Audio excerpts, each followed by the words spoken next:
Nous en venons à la proclamation de l'évangile jusqu'au bout de la terre. C'est à un évangile glorieux que nous faisons référence. Partout où nous allons, nous trouvons des gens qui s'élèvent contre le péché et qui prêchent la nécessité d'être en bon terme avec Dieu et d'enlever tout ce qui peut être la cause de son déplaisir. Vous pouvez dire que cela nous conduit à la simple prédication de la substitution et ainsi de suite, mais j'ose suggérer qu'il y a beaucoup plus que cela. D'après la compréhension que nous avons, cela peut nous conduire seulement à quelque chose d'entièrement objectif.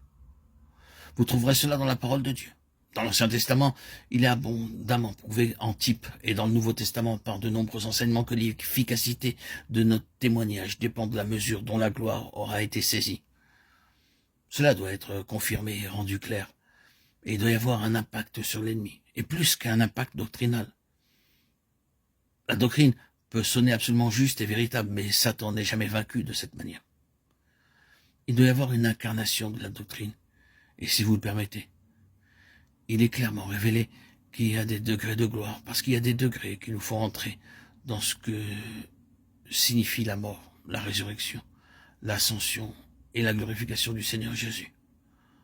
Entrer dans cela est distinct de la simple connaissance des faits, des doctrines ou des vérités historiques.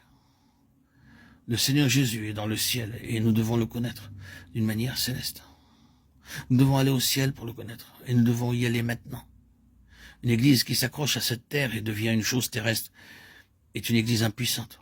C'est seulement une église qui occupe spirituellement sa place dans les cieux qui pourra marquer de son empreinte cette terre.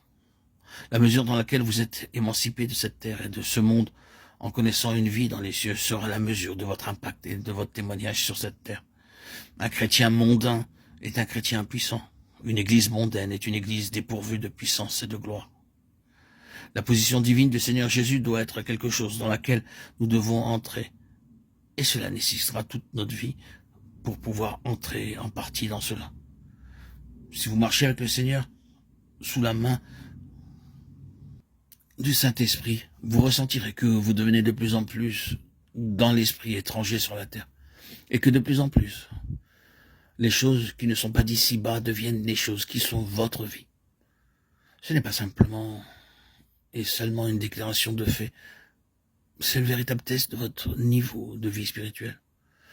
En progressant, les choses qui sont au-dessus doivent devenir de plus en plus partie de notre être et sans lesquelles nous ne pouvons pas vivre ici sur cette terre. Dans la mesure où cela est vrai, nous avons la puissance contre l'ennemi et pour le témoignage. Il y a des degrés de gloire résultant de la mesure de Christ qui aura été saisie, et ce degré détermine la puissance du témoignage sur la terre. Cela peut paraître évident de dire qu'au début, dans le livre des Actes, le témoignage dans le monde connu de cette époque comptait pour quelque chose. Il y avait un impact et on pouvait parler de ces hommes qui avaient mis le monde sans dessus-dessous. Acte 17:6. Il y avait une immense influence, un ascendant. Satan était puissamment actif, mais il était sans cesse battu. Et pourquoi? Parce que le peuple du Seigneur avait une grande mesure de la gloire de Christ. Par le Saint-Esprit, cette gloire était venue dans l'Église. Et c'est pourquoi l'Église pouvait servir ainsi de témoignage. Ma démarche consiste à montrer que l'Évangile que nous avons reçu. N'êtes-vous pas d'accord pour dire qu'un des plus grands besoins, si ce n'est le plus grand de notre temps, c'est de redécouvrir la grandeur de l'Évangile, de le faire sortir de cette petitesse et de cette dépréciation d'un évangile au rabais qui offre toujours quelque chose pour le plaisir et la satisfaction de ceux qui sont concernés pour les rendre heureux. Cela peut être très bien, mais c'est très bon marché. Oh, il y a quelque chose d'infiniment plus grand que cela. Cela remonte bien avant, dans l'éternité des âges passés, dans les conseils de Dieu. C'est une chose immense.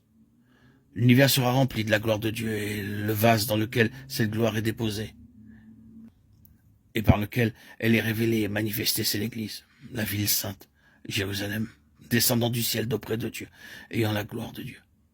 C'est à cela que nous sommes appelés. Non, ce n'est pas un petit évangile, c'est l'évangile de votre salut, mais aussi le mystère de l'évangile.